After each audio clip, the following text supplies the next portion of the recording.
Boa tarde a todos e a todas. Estão todos me ouvindo direitinho, gente? Me deem um feedback, por favor.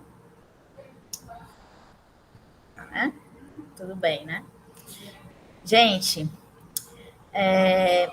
eu sou a Ariana, bibliotecária da Unifor, né? Eu estou à frente junto com a Daiane Araújo e a Rafaela de Carvalho, que também são bibliotecárias. Nós estamos à frente aqui do setor de apoio ao ensino e à cultura e também ao setor de apoio à pesquisa, né?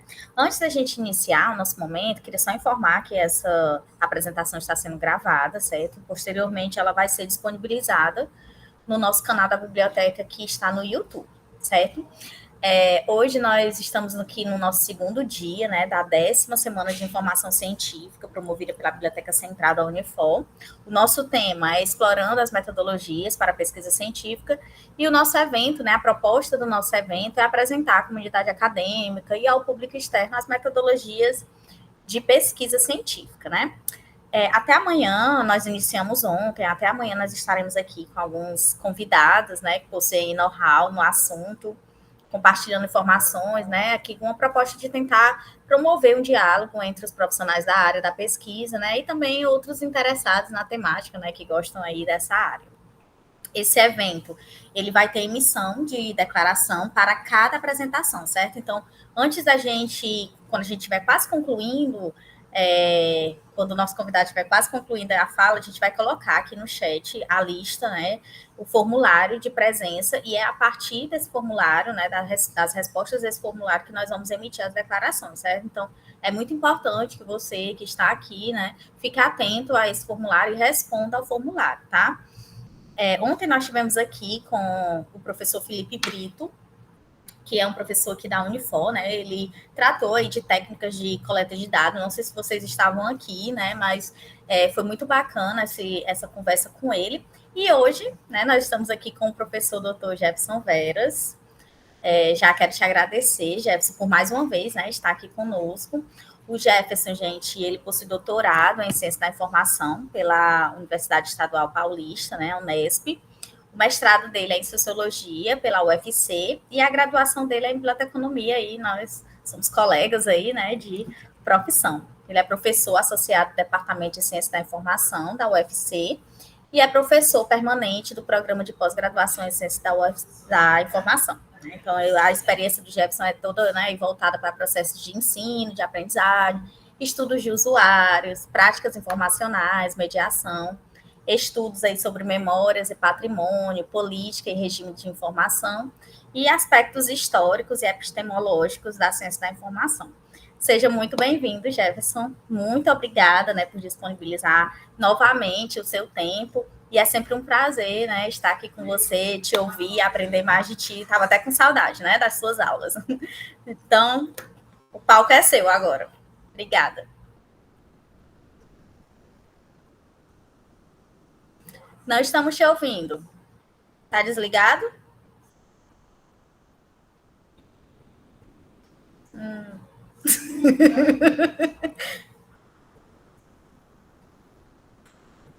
Agora vocês me ouvem? Agora sim. É porque estava na configuração aqui do microfone do computador e eu tive que alterar para o microfone da câmera. Eu acho que fica o som fica mais nítido, né? Pessoal, então boa tarde, tá? Primeiramente agradecer o convite, agradecer a Ariana, agradecer a Rafaela, agradecer a Daiane também, né? Tive o prazer também de ter as três como minhas alunas, tanto na graduação como na pós também, né? Na verdade, a Ariana não fez o mestrado aqui conosco, fez em outra área, na história, mas a Rafaela e a Daiane fizeram aqui conosco e eu também tive o privilégio de ter sido o orientador de monografia da Rafaela e também de mestrado, né?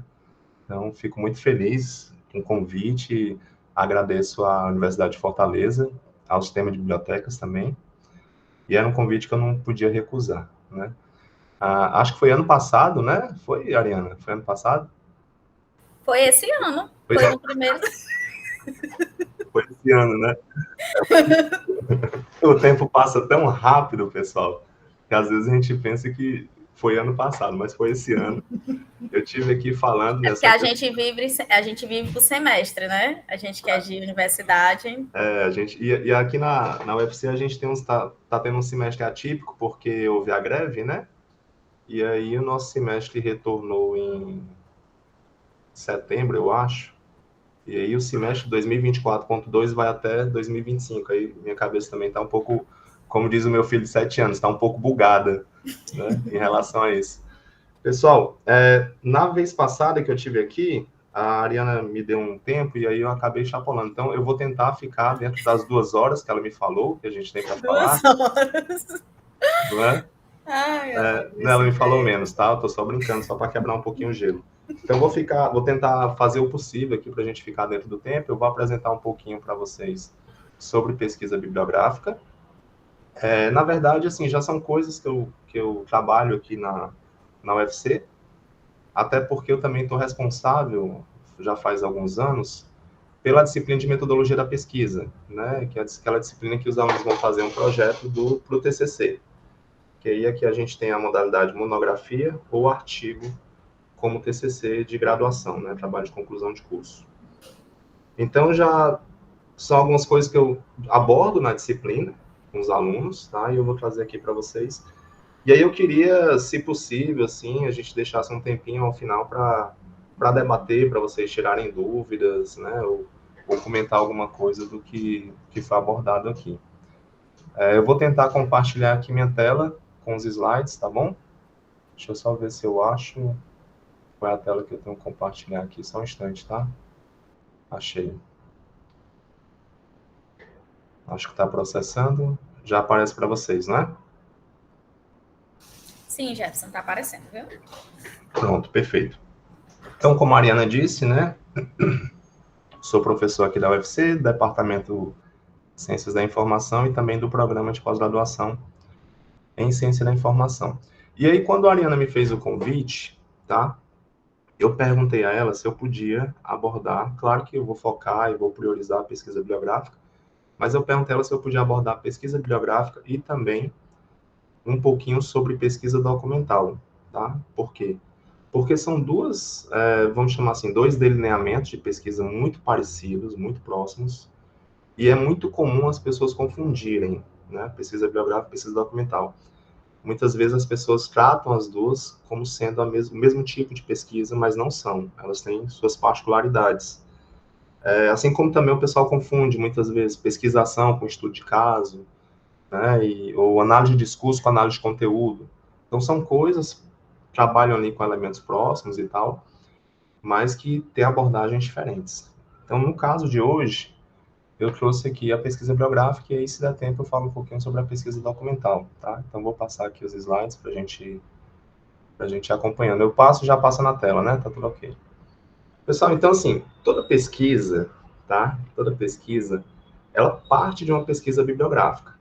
Na verdade, assim que a gente entra na universidade, a gente já está fazendo pesquisa bibliográfica. Eu estou falando aqui entendendo que vocês estão na graduação, mas mesmo se vocês estiverem na pós-graduação, também a gente já inicia uma pesquisa fazendo pesquisa bibliográfica, mesmo sem saber que a gente está empreendendo uma, né?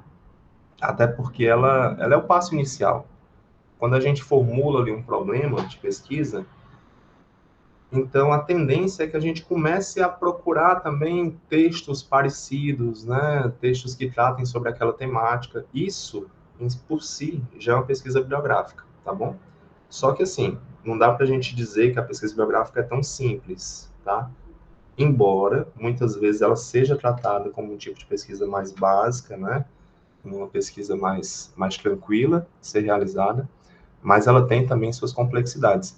E eu, particularmente, falando assim como professor e também pesquisador, eu gosto muito de pesquisa bibliográfica. Eu gosto demais. Tanto pesquisa bibliográfica como métodos da pesquisa qualitativa. São as duas coisas que com as quais eu mais me identifico.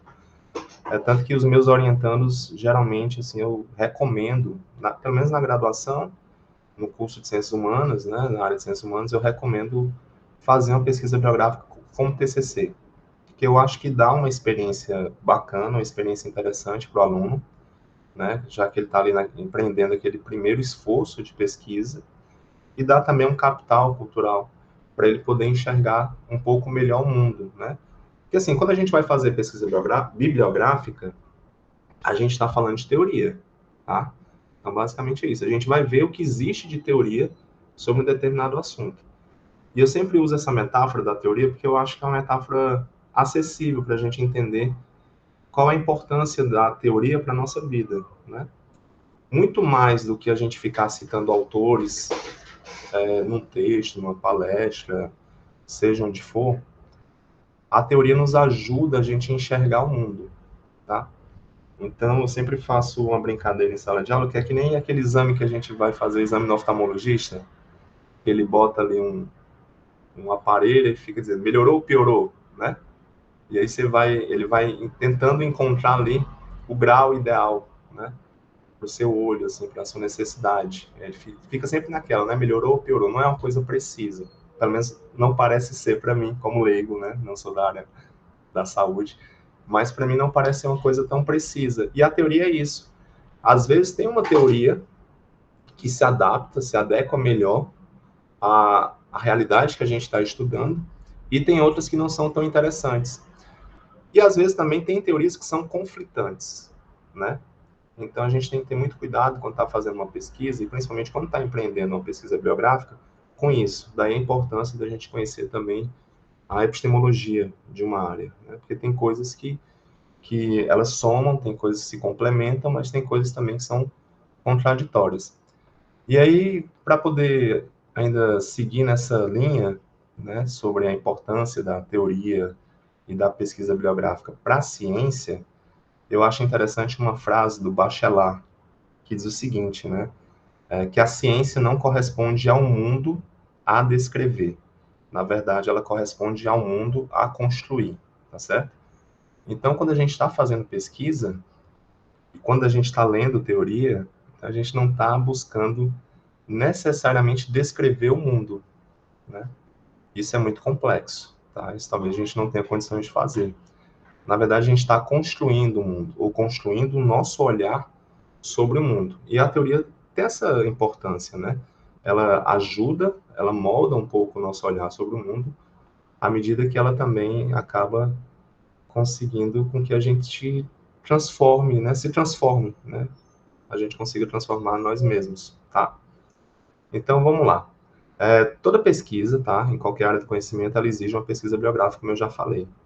Só que, o que é uma pesquisa bibliográfica? Se você for olhar aqueles livros de metodologia, se vocês forem olhar aqueles livros de metodologia, aqueles livros mais clássicos, né, que a gente sempre usa nas disciplinas, os chamados manuais, né? Eu sempre chamo manuais porque são livros geralmente mais grossos, geralmente são caros, né, em relação a outros livros, e eles tentam trazer ali uma abordagem sobre vários métodos, sobre vários delineamentos, sobre vários tipos de pesquisa e tal.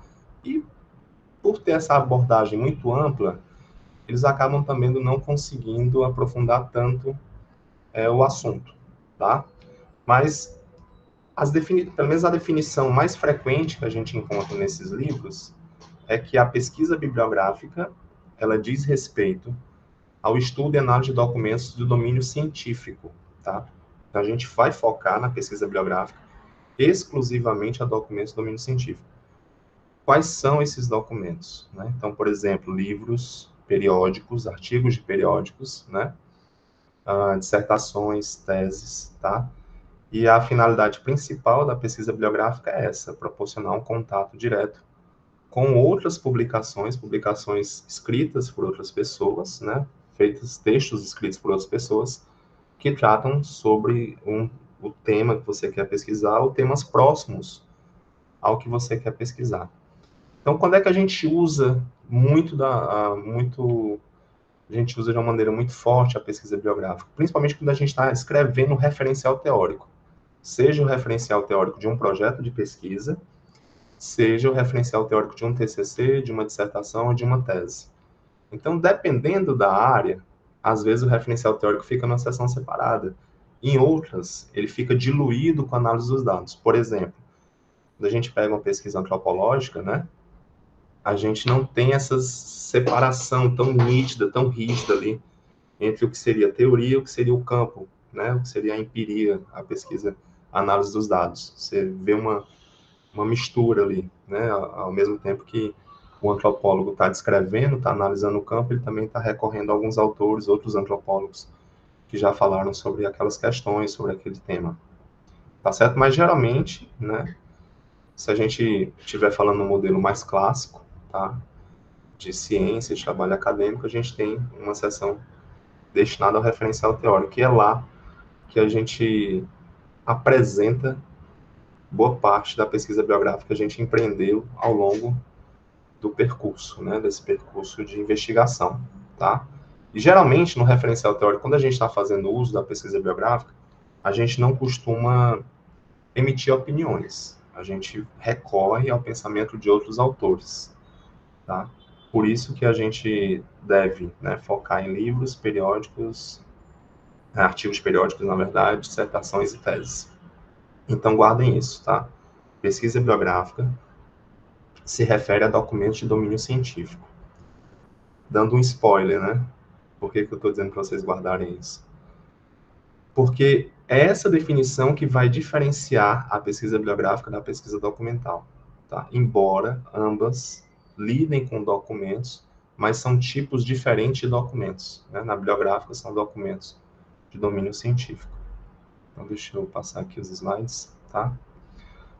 E aqui algumas definições, né? Aqui uma definição muito comum também do Gil, muito encontrada, muito conhecida, né? Que é a pesquisa biográfica, ela parte de material já publicado, tá certo? Então, se você tem um livro que ainda não foi publicado, está na editora, geralmente você não utiliza na pesquisa biográfica. Ou a gente costuma usar uma expressão, o artigo está no prelo, né? Não sei se vocês já ouviram a expressão também é antiga.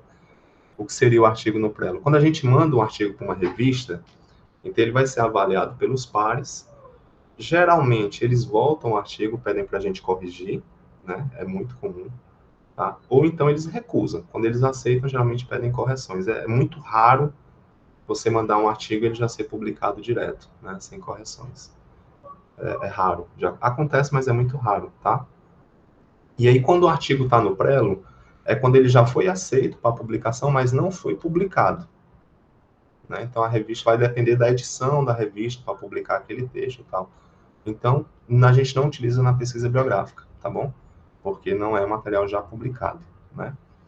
E aí, muitas vezes, a gente recorre à pesquisa biográfica para obter conhecimentos prévios sobre um assunto ou para aprofundar conhecimentos que a gente já tem sobre determinado assunto, tá?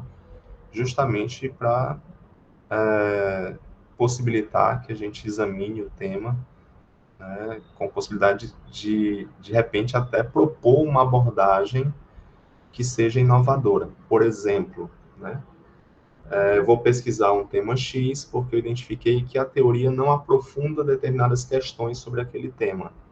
Eu estou dando um exemplo assim bem vago, que eu não sei quais são as áreas de vocês, né? Então fica um pouco difícil para mim agora nesse momento. Talvez quando a gente abrir para a conversa fique mais fácil dar exemplos mais específicos.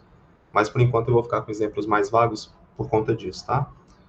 Então, estou pesquisando um tema X e identifiquei que sobre aquele tema X há uma lacuna teórica, ou a teoria avança até certo ponto, deixa ali em aberto algumas questões. Então, essas questões em aberto eu posso transformar em objeto de pesquisa e posso fazer uma pesquisa bibliográfica, né, uma dissertação de cunho bibliográfico, uma tese, quem sabe, de cunho bibliográfico para poder entender melhor aquela questão. Ou vamos supor, eu quero aprofundar os conhecimentos sobre a contribuição, aí eu vou dar um exemplo da minha área, tá bom? Sobre a contribuição, é um exemplo, já tem muita pesquisa sobre isso, então dificilmente alguém ia fazer uma dissertação ou tese assim. Mas sobre a contribuição do Otlé, um autor chamado Otlé, a contribuição do Otlé para a documentação. Isso daria uma pesquisa bibliográfica perfeitamente. E quem sabe, dependendo da pretensão do investigador, né, até uma pesquisa também de caráter documental, tá bom? Mas lá no final, eu acho que quando a gente abre para a conversa, pode ser que os exemplos fiquem um pouco mais acessíveis para vocês. Né? Então aqui, pessoal, segundo Ferraz, né? A pesquisa bibliográfica compreende, isso aqui a gente já sabe, mas é sempre bom reforçar. Ela compreende, claro, o ato de ler, selecionar, fichar e arquivar conteúdos de interesse ao pesquisador. Na universidade, pelo menos na minha época, né, de universidade, a gente fazia muito fichamento. Eu ainda cobro fichamento dos meus alunos, mas eu não sei se isso é uma regra geral em outras disciplinas para outros professores e também em outros cursos, né? Como eu sou da área de ciências humanas, então a gente trabalha muito com isso, leitura, fichamento de texto, apresentação, seminários, etc. E aí, antigamente, muito antigamente, tá? A gente comprava umas fichas nas livrarias. Hoje até a livraria está mais difícil, né? Depois de gigantes como a Amazon, a gente já não tem as livrarias. Mesmo as livrarias grandes, elas estão sofrendo muito, porque a Amazon tem preços mais competitivos e tem a comodidade de você receber em casa e tal. Então, as livrarias, elas sofrem muito com essa realidade. Mas antes, você ia naquela livraria pequena que tinha ali no seu bairro, perto da sua casa, você comprava umas fichas, e aí quando você lia um texto, você tinha condições de selecionar trechos daquele texto e colocar na ficha. Você fazia isso manualmente. Então, você recortava citações, você escrevia comentários sobre aquelas citações, você fazia a referência bibliográfica daquele texto, e qual a função disso, tá? Para você evitar o retrabalho, para quando você chegar na fase de montar um referencial teórico para sua pesquisa, você não precisar ter que recorrer àquelas leituras que já foram feitas, né? Ter que voltar a ler aquele material de novo. Você já tinha parte daquilo lido, escrito e organizado e já podia usar no seu trabalho, no seu TCC, na sua dissertação, na sua tese, tá? Agora, o que é interessante é que quando você está fazendo uma pesquisa bibliográfica, você vai também fazer uma avaliação do material, tá certo? Por que isso? Porque mesmo que a gente queira, né, a gente não tem tempo e nem condições para ler tudo que a gente quer, tudo que a gente deseja, né? Então, quando a gente está fazendo a pesquisa, às vezes a gente tem um sentimento ali meio megalomaníaco, né, de dar conta de muita coisa, às vezes uma amostra muito grande, às vezes você quer ler tudo que foi publicado sobre o seu tema e isso é impossível, tá? E assim, você tem a possibilidade, a oportunidade de selecionar esse material e avaliar aquilo que se adequa melhor aos objetivos da sua pesquisa e aquilo que você pode descartar. Até para você não perder tempo lendo coisas que você não vai utilizar na pesquisa. Perder tempo entre aspas, né? Ler nunca é perder tempo. Mas por que eu estou falando, estou usando essa expressão, tá? Porque é uma realidade da pós-graduação, né, principalmente, que quando a gente está na pós-graduação, a gente tem um tempo a gente tem um tempo específico para concluir a pesquisa. No caso do mestrado, 24 meses, no caso do doutorado, 48, ou seja, 2 anos e 4 anos. Em alguns programas, esse prazo é muito rígido, então passou 24 meses, você corre o risco de ser desligado do programa. Passo, né, que seria correspondente ao jubilado, né, jubilamento. Então, passou os 48 meses, você corre o risco de ser desligado do doutorado, por exemplo. Então, o tempo corre muito rápido, tá? Quando você está com prazo ali específico, determinado para concluir a pesquisa. E aí, você tendo essa capacidade de selecionar e avaliar melhor o material que você vai ler, lhe economiza esforço, tempo e também acaba ajudando um pouquinho na saúde mental, que a gente fica muito pressionado por causa desse tempo e acaba correndo, né, para poder dar conta disso. Na graduação é um pouco diferente. A graduação você já não tem esse limite de tempo tão rígido como na pós-graduação. Na graduação, por exemplo, às vezes você tem ali, no nosso caso, né, aqui da UFC, nosso curso de biblioteconomia, os alunos têm até 8 semestres para concluir o curso, podendo levar o curso em até 12 semestres. Tá? Então, você tem essa possibilidade. Não concluir nos 12 semestres, ainda tem a possibilidade de negociar um semestre extra com a pró-reitoria de graduação, né? Fazendo ali um plano de estudos e tal, assinando um termo de compromisso de que vai concluir o curso naquele período. E aí o prazo não é tão rígido, tá bom? Mas assim, na prática, o que a gente percebe, né? É que você tendo algum conhecimento prévio sobre o assunto, isso vai lhe auxiliar no momento de selecionar o conteúdo que você vai usar para pesquisa bibliográfica. E o que é esse conhecimento prévio, né? Você conhecer alguma coisa, você você ter alguma noção, né, anterior à pesquisa, tá, do que você vai fazer. Então, como é que a gente consegue isso? Geralmente, buscando temas com os quais a gente se identifique, né? E se você se identifica com um tema, se você gosta de um tema, está pesquisando daquele tema porque gosta, e não como uma coisa, não é uma perspectiva rígida, né? Mas sim porque você gosta, se identifica, então você costuma ler coisas extras, coisas antes de estar fazendo a pesquisa sobre aquele assunto, né? Então você já tem ali algum conhecimento prévio, fica um pouco mais tranquilo, mais fácil nessa etapa da pesquisa bibliográfica.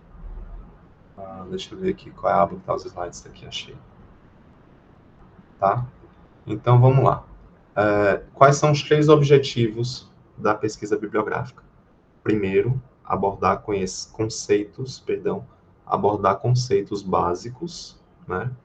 Segundo, identificar os principais autores acerca da temática. E um terceiro, quem sabe até, né, formular, a partir da pesquisa bibliográfica, justificativas para o trabalho que você vai desenvolver, a investigação que você vai desenvolver. Então, vamos lá. O que seriam conceitos básicos, né? Se eu for falar sobre mediação, a ciência da informação lida muito com o conceito de mediação, tá? Então, que aspectos sobre mediação, né, eu deveria abordar, tá? Então, por exemplo, existe a mediação implícita, existe a mediação explícita. Hoje em dia, fala-se muito sobre mediação algorítmica, né, que é essa mediação empreendida pelas big techs, né, por meio mesmo da inteligência de máquina, né, da machine learning, do aprendizado de máquina. Então, qual tipo de mediação eu vou querer abordar? Seria um primeiro aspecto, tá? Definido isso, quais os autores que tratam sobre aquela temática? Até porque, para começar uma pesquisa biográfica, ou toda pesquisa biográfica, melhor dizendo, você vai ter que citar autores específicos, autores-chave, né? Autores que são relevantes, que são reconhecidos naquela área, tá bom? Então, por mais que você traga um autor ou outro, seja um pouco mais distante ou um pouco menos conhecido, mas você tem que abordar ali aqueles teóricos mais citados. Não tem como fugir disso. Até para a sua pesquisa ter um maior peso, né? E o terceiro, que seria perscrutar justificativas para o trabalho. Lembram que eu dei aquele exemplo um pouco vago, mas dei? Você está trabalhando sobre um tema X e percebe que, na teoria, há uma lacuna quando ele vai abordar determinado conceito. Então, você pode justificar a sua pesquisa como bibliográfica justamente para poder preencher aquela lacuna que existe, né? Que, na teoria, ela não foi tão desenvolvida, né? Que os autores não aprofundaram tanto essas questões, por exemplo, tá? Então, pelo menos ali a gente tem esses três objetivos para a pesquisa bibliográfica. E aqui, segundo outras 2 autoras muito famosas, né? Todo mundo que faz disciplina de metodologia, ou pelo menos a maioria, né? A maior parte das pessoas que já fez alguma disciplina de metodologia, já leu o livro da Marconi e da Lakats. Elas dizem que a pesquisa bibliográfica possui 8 fases, né? Quais são elas? Primeiro, obviamente, a escolha do tema. Segundo, a elaboração de um plano de trabalho, tá? É sempre bom ter esse planejamento. Geralmente, para os meus alunos, o que é que eu peço como plano de trabalho, né? Até para poder poupar o tempo e a gente começar a desenvolver, fazer a pesquisa bibliográfica e fazer uma revisão de literatura mais rápida. Que eles construam ali um pré-sumário do que vai ser o TCC deles, ou do que vai ser a dissertação, ou do que vai ser a tese que eles vão desenvolver. Um pré-sumário teórico, né? Então, que conceitos eles vão querer abordar? Vamos supor, divide em 2 ou 3 sessões ali, um pré-sumário. Que conceito eles vão abordar? Quais autores eles vão utilizar? E qual a relação entre aqueles conceitos e aqueles autores? Não, essa relação, quando eu estou falando assim, né, estabelecer uma relação, não quer dizer necessariamente que você vai abordar sempre autores na mesma linha. Você pode abordar autores em linhas diferentes também, desde que você justifique, ó, estou abordando esse autor, tem essa perspectiva tal sobre mediação, no entanto, para os objetivos do meu trabalho, a perspectiva do autor Y é mais interessante. por isso, isso e isso, né? Você consegue justificar, tá? Terceira fase, né? Identificar esse material. Como é que você identifica? Geralmente, né, fazendo pesquisas em base de dados. Eu até estava conversando, acho que hoje, né, mais cedo, ou foi ontem que eu mandei, acho que foi hoje, conversando com a Ariana. Eu até perguntei se a biblioteca da Unifor disponibilizava cursos, né, sobre pesquisa em base de dados e tal. Ela disse que sim, acho que é todo mês, né? Enfim, depois ela passa a periodicidade para vocês.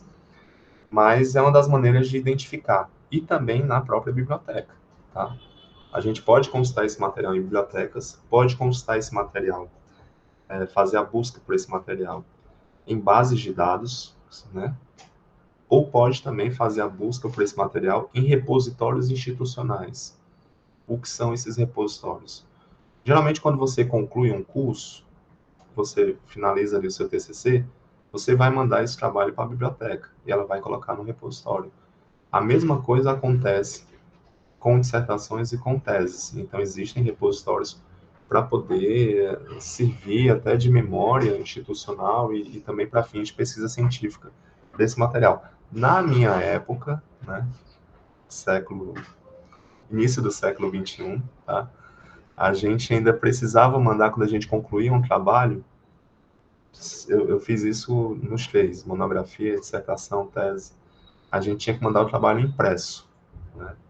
A gente fazia um trabalho, tinha que imprimir ali a versão final, botava a capa dura e enviava para a biblioteca. Hoje em dia, eu acho que quase ninguém mais pede trabalho impresso, né? Você manda só a versão eletrônica ou digital e já disponibiliza lá no repositório. Então, essa é a fase da localização, tá? Compilação, né? Você vai reunir todo esse material. Então, aí depende de cada um, como é que vai reunir. Mas geralmente cria pastas no computador, pega os livros, vai organizando na mesa e tal.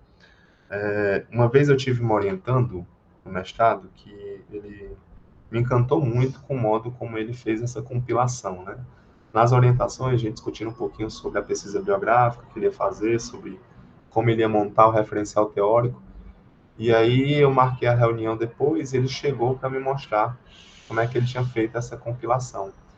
E ele tinha juntado, eu achei super criativo da parte dele, ele juntou folhas de papel A4, né? E aí anotou ali os conceitos, os autores, botou as referências e tal, fez os links entre essas coisas e fez tipo um mapa, né? Fez tipo um mapa e colou as folhas com durex. Então, quando ele chegou aqui no meu gabinete, que abriu, estava tipo abrindo um mapa, de fato, né? Aí abriu assim um negócio grande para me mostrar. Eu vou trabalhar com esses autores, então achei fantástico, assim, uma criatividade ótima, né? E funcionou muito bem no caso da pesquisa dele. Essa compilação deu certo. E aí a sexta fase é aquele fichamento que eu falei para vocês, que é quando a gente lê esse material, faz uma leitura aprofundada, né? Faz uma análise crítica também, então você consegue ali recortar trechos, recortar citações que você acha mais interessantes, coisas que você acha que pode aprofundar na discussão do seu trabalho, e também é sempre importante a gente escrever comentários nesse fichamento, tudo isso para a gente usar depois quando for compor o referencial teórico, tá? E aí, a sétima e oitava fase, né? A oitava, ela vale tanto para um projeto de pesquisa como para um TCC, que é a redação. Você vai ter que escrever nos dois.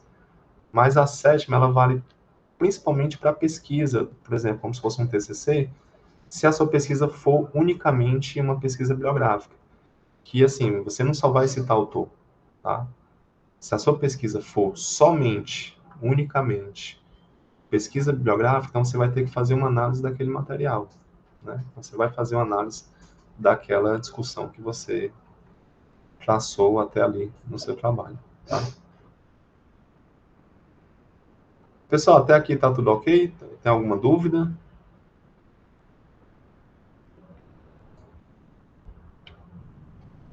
Ok. Então, alguém ia ligar o microfone? Se quiserem falar, pode ficar à vontade, tá? Por mim, tá tranquilo. Então, seguindo, né? Aí, na pesquisa biográfica, a gente tem ali as fontes, né? Lembrem-se que as fontes correspondem a material já publicado do domínio científico, tá bom? Só que a gente tem fontes primárias, fontes secundárias e fontes terciárias. O que são fontes primárias?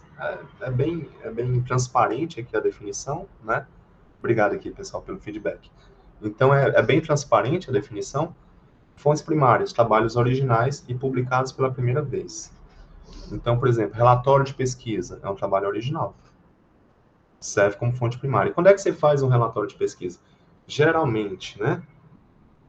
Então, você fez ali graduação, fez mestrado, fez doutorado, aí você inventou de fazer o que o pessoal chama de pós-doutorado, por exemplo, né? Pós-doutorado não é título, tá?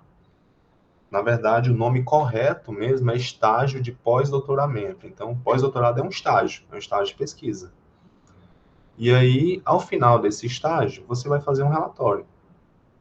Então, aqui não é um trabalho, é uma fonte primária, é um trabalho inédito. Uma tese de doutorado, ou uma dissertação, também é um trabalho inédito. Por isso, também é considerado fonte primária. Tá? E a gente tem as fontes secundárias. Quais são? Né? Trabalhos que citam outros trabalhos que são originais. Então, a gente tem um exemplo aí. Artigo de revisão de literatura. É um trabalho que cita outros. A gente pode considerar uma fonte secundária. Livros organizados. Não sei se vocês são familiarizados com esse tipo de livro. Então, como é esse tipo de livro? Né? Então, 2 ou mais autores, ou 1 ou 2, enfim, decidem organizar um livro. Eles vão publicar um livro que ele é organizado. Então, o que é esse livro organizado? Reúne artigos de outros autores, tá? Então, cada capítulo geralmente corresponde a um artigo de outro autor, de outros autores, e eles juntam tudo, compilam e publicam ali num livro, né? Ou seja, os caras que organizaram, as pessoas que organizaram, na verdade, não necessariamente elas escreveram o livro todo, elas só compilaram os artigos de outros colegas. É muito comum também a gente ter esses trabalhos. Pelo menos na nossa área a gente tem muito. E aí esses trabalhos são considerados fontes secundárias, tá? Porque eles remetem a trabalhos que possivelmente podem ser fontes primárias. Eles podem remeter a uma tese, vamos supor. Você defendeu a tese. Aí o orientador, a orientadora vai ficar lá, né? Vai ficar lá em cima de você e tal, cobrando para você publicar um artigo daquela dissertação e daquela tese, certo? E aí você publica esse artigo num livro organizado, né? Acho que está dando para entender, né? Você publica aquele artigo num livro organizado. Então, o livro em si no artigo é uma fonte secundária, mas ele vai remeter para uma dissertação, para uma tese, que será uma fonte primária, tá? Então, tem essa característica, né? Que é importante. Todas elas são muito úteis, tá? Na pesquisa bibliográfica. E a gente tem a fonte terciária. Essa eu não tenho visto ser mais tão comum hoje em dia, né? Que geralmente elas contêm índices de trabalhos primários ou secundários, então índices bibliográficos, o que é isso? Antigamente, era muito comum você ter ali um caderno de resumos. Então, o que era esse caderno de resumos? Era um tipo de publicação que tinha todos os resumos de dissertações que foram defendidas. Vou dar um exemplo, tá, pessoal?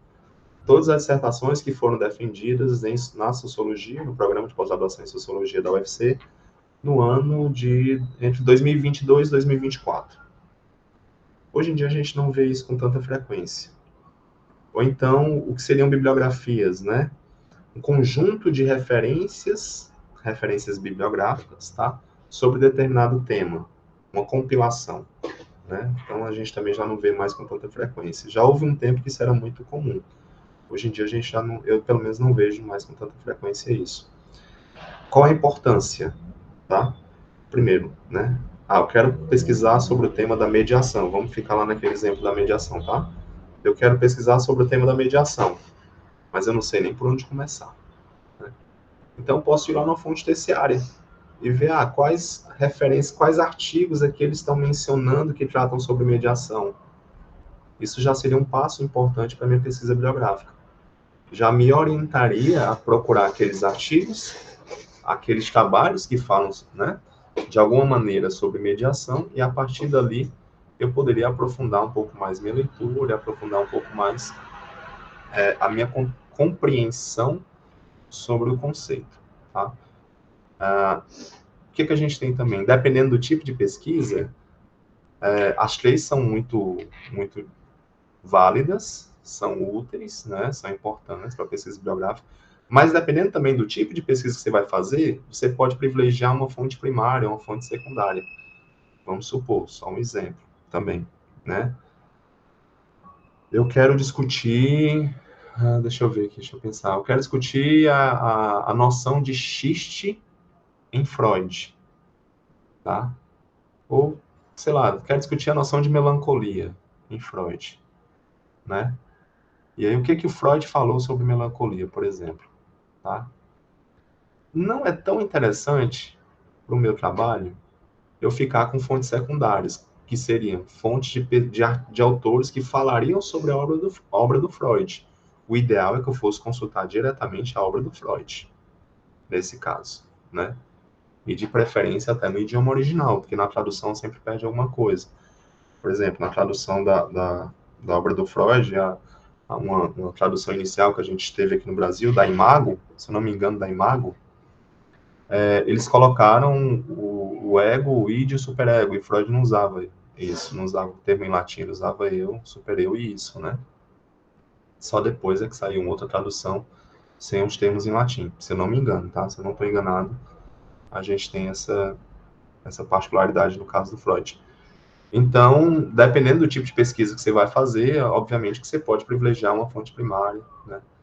Mas todas elas são muito importantes. E quando você não sabe por onde começar, as fontes terciárias e as fontes secundárias são fundamentais, tá? Porque elas te guiam ali, te dão um caminho, né? Que você pode seguir, tá certo?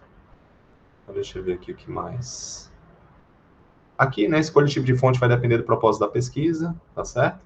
Então, já falei aqui um pouquinho. Como eu já falei, eu vou só ler o slide. Então, por exemplo, né, caso objetivo da sua pesquisa, tá? Seja tratar de bases conceituais, faz necessária a pesquisa a fontes primárias.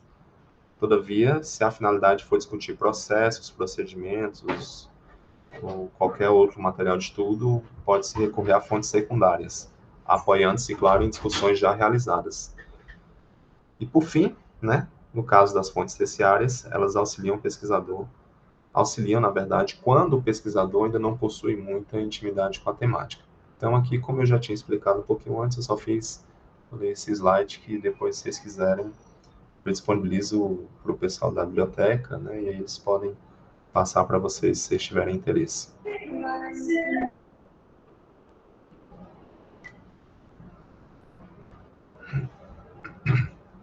Pessoal, a pesquisa bibliográfica é basicamente isso, tá? Jefferson, Pois não. a Claudiana levantou a mão aqui, acho que ela quer perguntar alguma coisa. Desculpa, Claudiana, desculpa, tá? Eu vou passando aqui os slides e falando e tal, e acabo Você prefere que ela faça a pergunta agora? Ou... Pode fazer, pode ficar à vontade. Que pode é bom falar, que Claudiana. Ela não esquece, né? Viu, Claudiana? Se tiver alguma questão, pode ficar à vontade, pode fazer agora. Né? Se preferir fazer depois, também fica à vontade. Se tiver levantado a mão por engano, também não tem problema, tá? Às vezes acontece, você vai clicar aqui no botão, principalmente quando a gente está no celular, né? Às vezes está no celular, tá com fone, mas bota o celular na bolsa, bota no bolso, aí de repente tá aberto ali. Tudo bem, se preocupe não, tá? E aí, às vezes, não, fique à vontade, que é isso, imagina. Se preocupe não. Às vezes, já aconteceu comigo, né? Assim, usando o celular, né? Tô aqui com fone de ouvido, participando de reunião, às vezes, né? Há algumas reuniões que o tema é mais rápido, aí o pessoal organiza a reunião ali pelo Meet, formato remoto, aí você bota o celular no bolso e de repente tá com o microfone aberto, só aquele chiado da calça, né? Aí alguém me liga para dizer, fecha o teu microfone, tá aberto aqui. Você clica para levantar a mão e a pessoa diz, fulano, pode falar e tal. Eu nem cliquei, né? Foi por engano. Fique à vontade.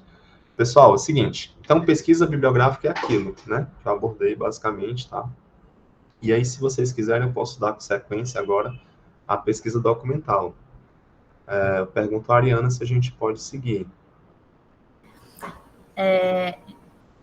Pode, eu acho que dá tempo, né? Eu acho que se tiver Ainda aí mais uns tem... 15 minutinhos, para a gente abrir 15 para alguma pergunta, uns 15, 20 Tá. minutinhos, acho que dá certo.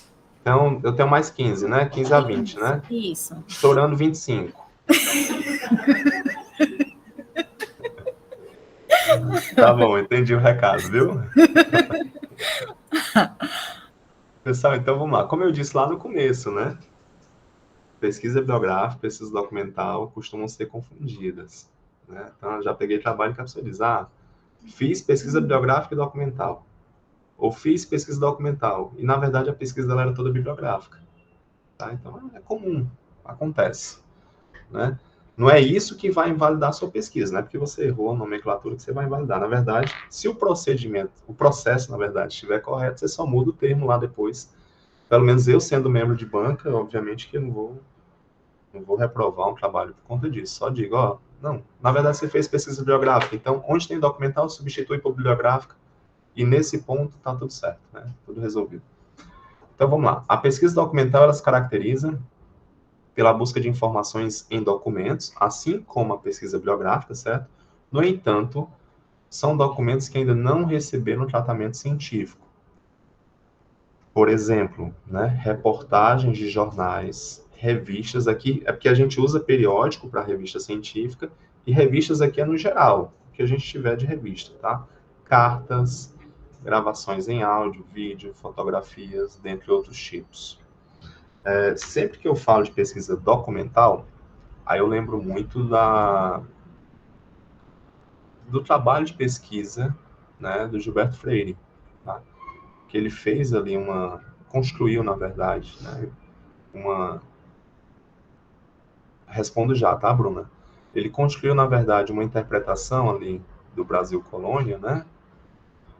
E, para a época, ele recorreu a uma pesquisa documental, assim, de maneira muito rica, utilizando, inclusive, receitas de bolo, receitas de doces, né, cartas. Então, assim, sensacional a abordagem metodológica do Gilberto Freire nesse sentido. Respondendo aqui a Bruna, a gente pode sim usar as duas coisas, tá? Mas geralmente, se for no referencial teórico, a gente foca um pouquinho na pesquisa bibliográfica, a gente foca mais. Agora, se for um referencial teórico que tem também um cunho histórico, uma contextualização ali histórica, que necessite de uma abordagem histórica, aí a gente geralmente recorre ou mistura mais a pesquisa bibliográfica com a documental. Por exemplo, eu orientei um trabalho de um aluno, que eu gostei muito desse trabalho, inclusive depois a gente extraiu um artigo e foi publicado esse artigo, que trabalha sobre as políticas, se eu não me engano, alguma coisa próxima a isso, tá? As políticas culturais na Biblioteca Estadual do Ceará no período da ditadura militar, né? Se não for exatamente isso, alguma coisa próxima a isso, tá? Já faz algum tempo esse trabalho. E aí a gente fez uso de anuários estatísticos, né, do Estado, fez uso de publicações de diário oficial, né? Então, a gente precisou recorrer ali a algumas coisas para poder tentar identificar quais eram essas políticas de cultura, né, que foram implementadas na Biblioteca Estadual do Ceará na época da ditadura militar. E o que chamou a atenção, por exemplo, um resultado que chamou a atenção é que a Secretaria de Cultura do Estado, ela foi criada justamente no período da ditadura militar. E foi uma das primeiras secretarias de cultura do Brasil, né? Então isso chamou a atenção. No entanto, as políticas eram bem diferentes, buscavam muito favorecer ali a perspectiva ideológica do regime ditatorial, né, do regime militar. Então, um apelo nacionalista, todas aquelas coisas que a gente já sabe. E aí, pessoal, basicamente isso, né? Pesquisa documental, a diferença primordial entre elas é que a documental ela se baseia em documentos, reportagens, jornais, gravações, filmes, né? Vídeos, de modo geral, fotografias e por aí vai, tá? Eu vou passar esse slide aqui, né? A mesma coisa acontece, certo? nos tipos de fontes, né? Então a gente tem que... O que que a gente pode usar como fontes na pesquisa documental? Então, por exemplo, documentos que se encontram no arquivo público, né? O pessoal que é historiador, tá? O pessoal vive ali no arquivo público, ou vive na biblioteca pública do estado do Ceará, no setor de microfilmagem, né? Para poder pesquisar jornais antigos, jornais de época, de Fortaleza, dependendo da temática da pessoa. Então, é muito comum esse pessoal visitar esses espaços. A gente pode recorrer a boletins estatísticos, pode recorrer a documentos particulares, né? Eu tenho uma orientanda que, inclusive, ela é funcionária da Unifor também, né? Que é a Vanessa, e o trabalho da Vanessa é muito interessante, ela é minha orientanda no mestrado, e é sobre a obra de Raquel de Queiroz, né? Você estava apressando aí no vídeo institucional, só que ela fica lá na parte dos acervos de obras raras, né? Se eu não me engano. Não é nessa parte da coleção que fica na biblioteca, né? Se eu não me engano é isso. E aí, o que que ela está pesquisando nos livros da Raquel de Queiroz? As dedicatórias manuscritas. Então percebam que tudo é importante, tudo é documento. Não é uma dedicatória manuscrita, né? Você recebe um livro ali, tem uma dedicatória e tal. Você pode utilizar aquilo como fonte para sua pesquisa. Aquilo pode falar algo sobre determinada época, sobre redes de sociabilidades, né? Por exemplo, um livro que eu dou para a Ariana e dedico aquele livro, ou um livro que eu recebi dela certa vez, né? Não sei se vocês sabem, eu estou procurando aqui na sala, estou procurando aqui rápido, não estou achando aqui agora para mostrar, mas a Ariana é escritora, tem um livro, então ela já recebi um livro dela dedicado, então isso mostra ali uma rede de sociabilidade, né? Isso é um documento. A dedicatória em si é um documento. Arquivos privados, coleções especiais, né? A coleção da Raquel de Queiroz, antes, claro, dela ficar sob a custódia da Unifor, ela era um arquivo privado, pode ser utilizado, tá? O que mais, né? E aí, entre as fontes não escritas, documento, a gente tem uma discussão sobre o conceito de documento, que eu pulei aqui, tá? Então, fontes documentais não escritas, e aí vai tudo, né? Fósseis, relatos orais, gravações de todo tipo e assim por diante, tá? Tô de olho aqui no tempo também. E aí, o que você deve levar em conta quando você vai selecionar um documento na pesquisa documental, né? Primeiro, o contexto histórico, certo? Ou seja, qual era o universo social e político no qual aquele documento foi produzido. Isso é importante. Tá? Um documento está situado ali em determinado contexto histórico. Segundo, os interesses relacionados à produção de um documento. Como dizia Jacques Legoff, historiador, o documento ele não é inócuo. Então, todo documento ele tem uma intencionalidade, né? Então, e considerem documento no sentido amplo, tá? Então, um busto numa praça pode ser um documento, certo? E aquele busto foi colocado ali, ele tem um interesse. Ele revela uma certa relação de poder, né?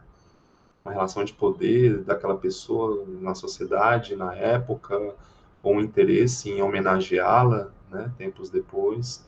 Enfim, então, contexto histórico, os interesses que estão envoltos na produção do documento devem ser levados em consideração.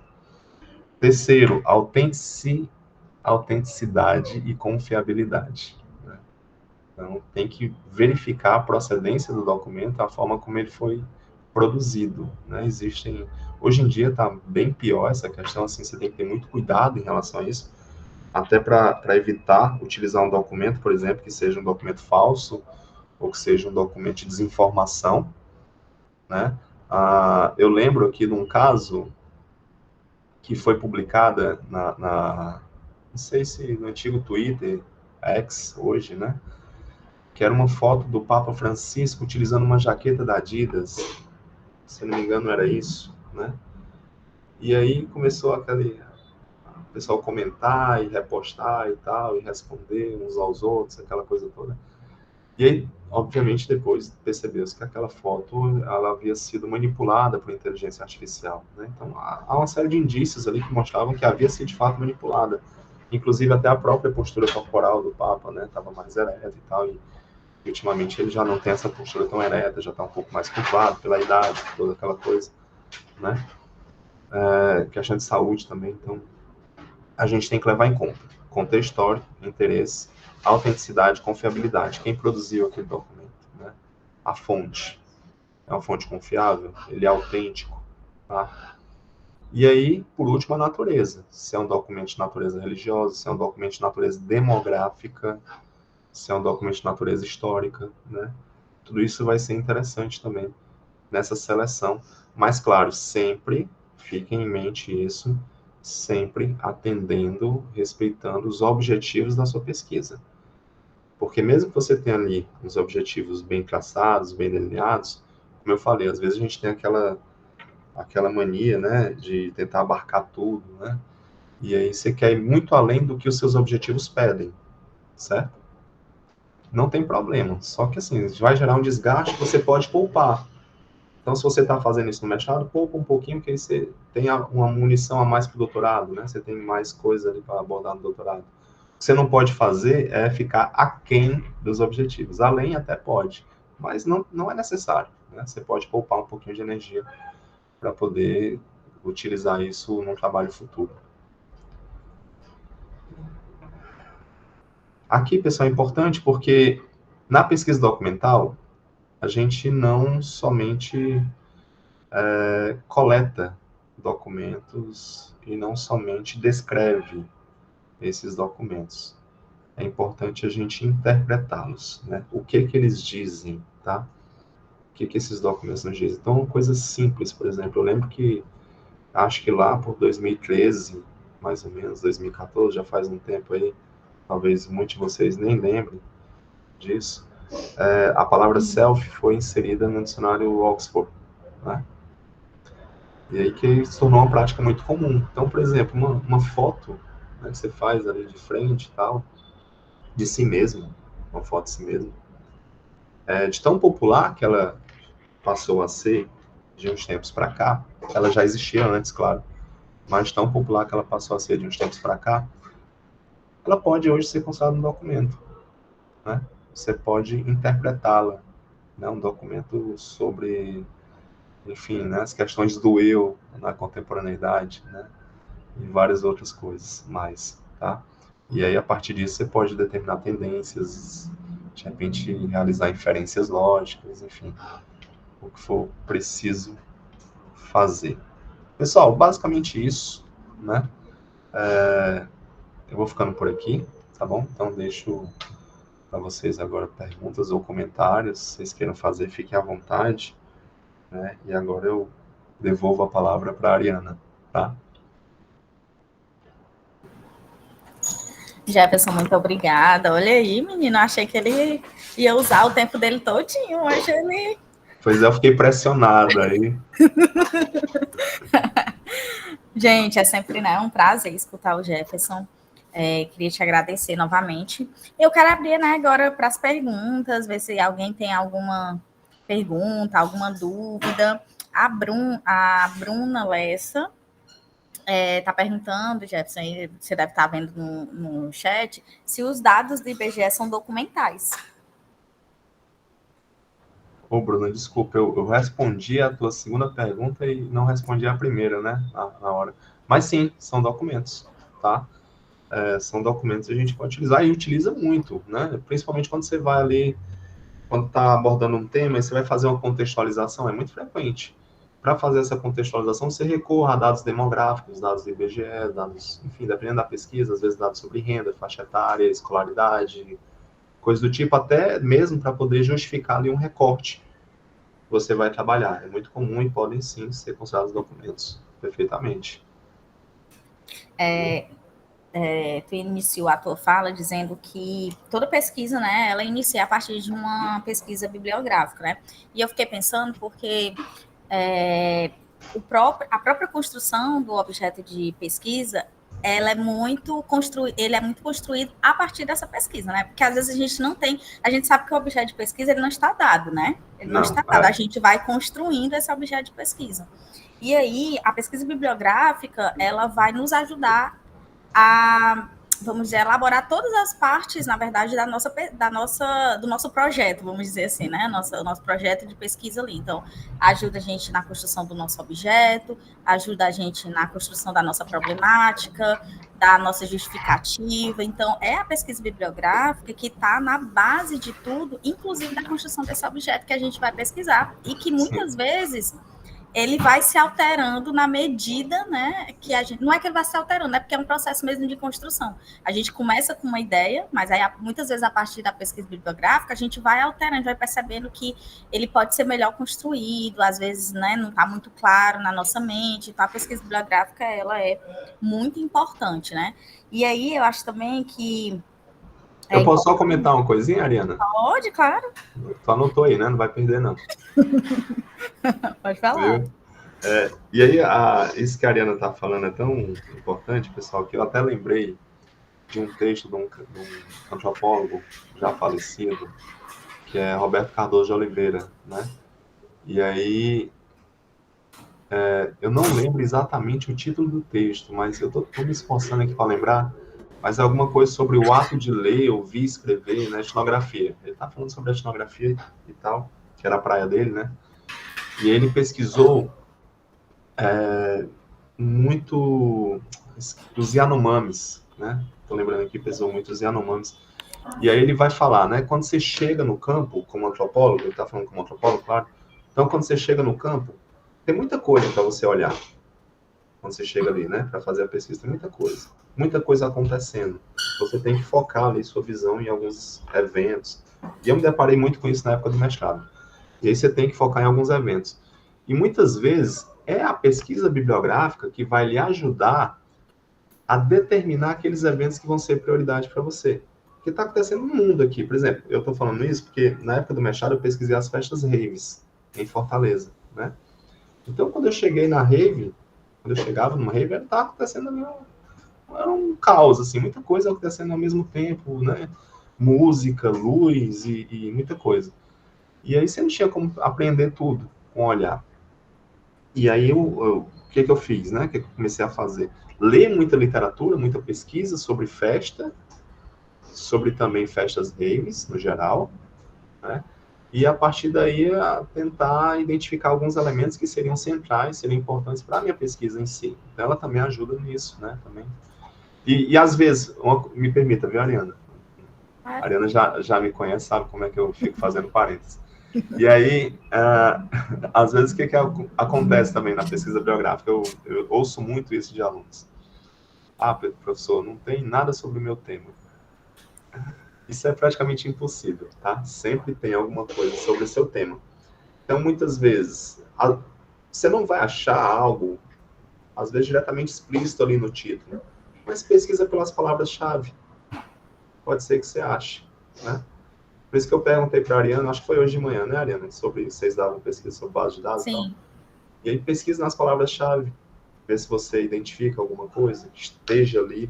Ou se não estiver diretamente relacionado, pode ter alguma coisa que esteja na margem, ou nas margens, né? E assim você pode fazer a devida aproximação, tá? Então é isso, Ariana, desculpa, né? Só porque eu lembrei. Não, imagina. Muito bom. A Rafaela levantou a mão. Pode falar, Rafa. Tem. Boa tarde, Jefferson. E aí, Rafael, Tudo. Só lembrando aqui que normalmente quando a gente vai dar alguns treinamentos para os alunos, eles sempre falam nessa questão de não encontrar nada sobre o tema, é porque eles querem exatamente o tema deles. A maior dificuldade é essa. E eu aprendi uma coisa na época da faculdade, que é se alguém já tem exatamente o seu tema, você não precisa mais escrever porque alguém escreveu aquele trabalho por você. Então, acho que eles têm uma dificuldade em entender que a pesquisa bibliográfica não é para você encontrar exatamente o seu tema, mas aquilo que você pode utilizar para fundamentar a sua construção do trabalho. Né? Então, é uma grande dificuldade dos alunos esse entendimento. É isso mesmo. E assim, quando eu estou ministrando a disciplina de metodologia da pesquisa, né? E aí eu deixo, às vezes, o pessoal com algumas aulas para poder fazer um levantamento bibliográfico, para escrever o projeto, uma aula ou outra para elaborar os objetivos, a pergunta de partida. E eu sempre falo, pessoal, pesquisa bibliográfica, referencial teórica, é a coisa mais tranquila que vocês vão ter que fazer no projeto de vocês. Por quê? Porque é ler, selecionar, ler, fichar e escrever. O que eu acho mais difícil, e às vezes vocês já têm, é a pergunta, né? Porque mais difícil do que dar a resposta é a gente criar uma pergunta. A pergunta é muito difícil, porque você fica naquela pergunta tá clara, a pergunta torna a pesquisa exequível, né? A pergunta é coerente, ela, enfim, ela envolve uma questão lógica na pergunta que, às vezes, na pesquisa bibliográfica, no referencial teórico, não tem isso tão forte, né? É mais tranquilo. Eu acho muito tranquilo, assim, você montar um referencial teórico, fazendo a pesquisa bibliográfica, seguindo os passos que os autores indicam de metodologia, fazendo oficinas que o pessoal promove, como essa que a Ariana e a Rafaela falaram agora. Eu acho muito tranquilo, assim. Eu gosto muito de pesquisa bibliográfica e documental. Aí, Jefferson, fiquei pensando aqui também, acho que no início da tua fala, tu também falou assim, né, que a pesquisa bibliográfica, ela parece simples, né, porque ela parece, a gente acha também que é só a gente sair, né, procurando ali, pronto, a gente encontra, mas assim, eu queria saber, dentro da tua experiência de pesquisador, o que tu pensa, né, quais são os desafios de uma boa pesquisa bibliográfica? Porque, assim, uma boa pesquisa científica, ela precisa de, parte dela precisa de uma boa pesquisa bibliográfica, né? E aí, para ti, quais são os desafios, né, da pesquisa, da pesquisa bibliográfica, e como é que eu supero esses desafios? Tu já deu aí algumas, vamos dizer assim, algumas dicas, né, de ferramentas mesmo, como fichamentos, né, que a gente facilita muito a nossa vida, pelo menos na minha também facilitou bastante. Eu não sei se hoje em dia as pessoas ainda se utilizam, né, dessa ferramenta. Sempre que eu estou em capacitação, a gente vai falar sobre como a gente evita plágio, como é que a gente organiza a pesquisa, né? Então, esses fichamentos, eles nos ajudam aí a gente não perder de onde foi que a gente tirou, né, aqueles trechos, as fontes e tudo. Mas, assim, para ti, dentro da tua experiência de pesquisador, quais são os maiores desafios de fazer uma boa pesquisa bibliográfica e como é que eu supero esses desafios? Tá, não é uma pergunta muito simples não, Ariana. Mas o que eu identifico na prática? Eu vou dividir a resposta em duas, tá? O que eu identifico na prática como professor, né? Primeiramente. Identifico que muitas vezes, mas eu estou falando como professor da área de ciências humanas, tá? Então, percebam que o meu lugar de fala é esse, das ciências humanas, né? Então, eu percebo que muitas vezes os alunos, eles acabam não dando a devida importância para a leitura dos textos ao longo do curso, né? E aí, quando chega na disciplina de metodologia da pesquisa, ou quando chega na hora do TCC, tem muita dificuldade com essa parte da pesquisa bibliográfica, porque é o momento que eles vão ter que ler. Então, não tem como fugir disso, né? Então, se eles não fizeram essa leitura antes, não se preocuparam antes com algo que vão pesquisar para o TCC e tal, e tem que fazer isso no semestre, no nosso caso é no quinto semestre, né? Aí o pessoal fica um pouco preocupado e tal, e eu sempre fico falando com eles, né?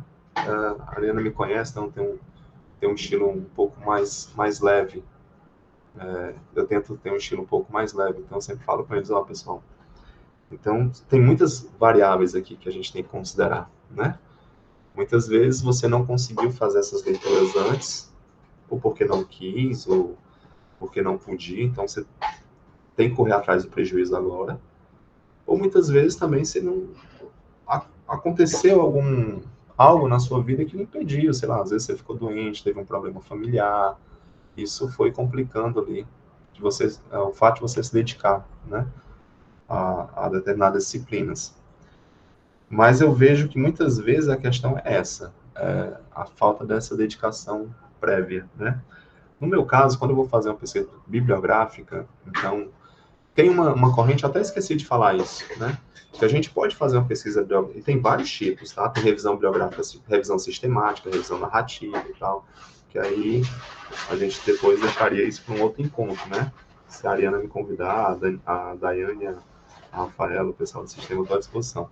A gente pode falar sobre isso, sobre essa revisão sistemática, integrativa, da literatura e por aí vai. Mas tem outra pesquisa, que a gente tem a pesquisa bibliográfica qualitativa, para não perder o raciocínio, e a gente tem também uma pesquisa bibliográfica que ela é um pouco matemática estatística. Qual é essa pesquisa? A gente chama de bibliometria, né? Então, você vai fazer uma análise estatística de citações. Por exemplo, quantas vezes determinado texto foi citado? Quantas vezes determinado autor foi citado em relação a certa temática? Isso ajuda muito para você iniciar uma pesquisa bibliográfica. Quando a gente vai fazer uma busca no Google, só dar um exemplo aqui rápido, né? Vou abrir aqui o Google agora, tá? Eu vou abrir aqui e vou botar Google Acadêmico, certo? Abri o Google Acadêmico aqui no meu computador. Vou digitar pesquisa bibliográfica, certo? Ou seja, né, o Google Acadêmico ele deve me dar algum resultado sobre pesquisa bibliográfica. Não apertei o Enter ainda, tá? Então, apertei o Enter agora. Ele me deu aqui um artigo chamado, primeiro resultado, a pesquisa bibliográfica, 2 pontos, princípios e fundamentos. Esse artigo tem 626 citações. Então, pode ser um bom ponto de partida. Não estou dizendo para vocês fazerem isso a partir do Google Acadêmico, tá bom? Só estou tentando exemplificar com isso que a gente também pode utilizar de recursos métricos para recorrer, né? Para fundamentar a nossa pesquisa bibliográfica.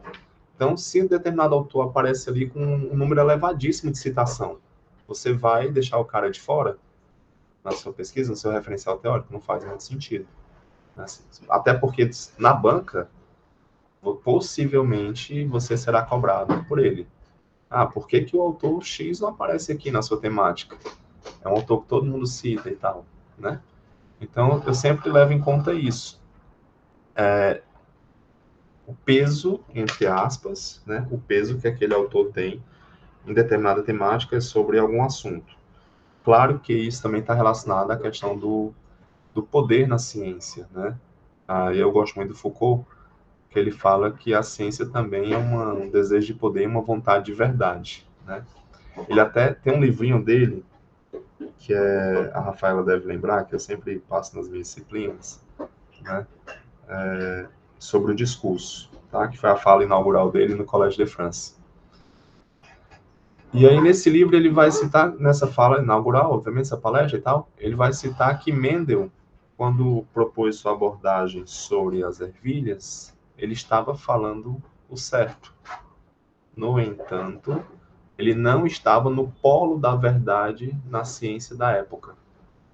Por isso, as considerações dele não foram aceitas. Então, quando eu falo sobre pesquisa bibliográfica, então, muitas vezes a gente tem que recorrer àqueles autores mais citados, porque a ciência ela tem esse modus operandi, né? Vamos dizer assim. Ela vai lhe cobrar pelos aqueles autores mais relevantes, mais importantes, pelo menos os que se destacam mais em determinadas áreas, né? Sempre tem os rankings, tá, pessoal? É horrível isso, né? A vida é ranqueada de todo jeito. A gente tem um ranking de score, né?